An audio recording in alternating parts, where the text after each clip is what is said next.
Dėmesio. Ir pradedam. O. Štai. Čia duoda gerai. Žemaičiai studa Aukštaičius į priekį. Palaikykit Žemaičius.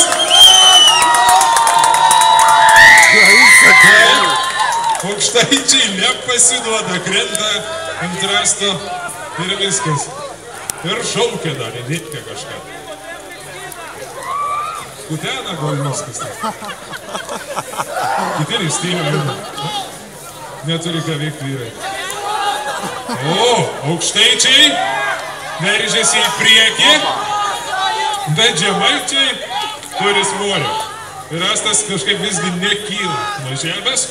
Taigi, manau, kitaip. Ketvirtasis kartas ir viskas išaiškės būtent dabar. Ar Aukštaičiai laimės bent jau vieną tašką, ar padarys šiokį tokį revanšą.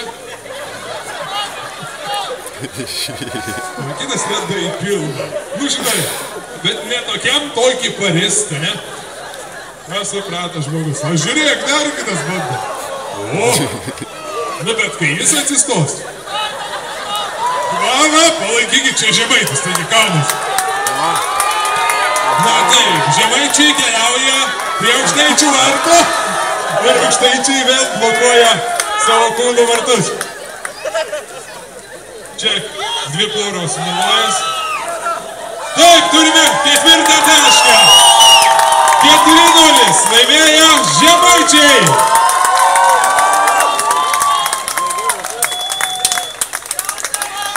Va čia turim, kuris eis prieš Aukštaičius vienas.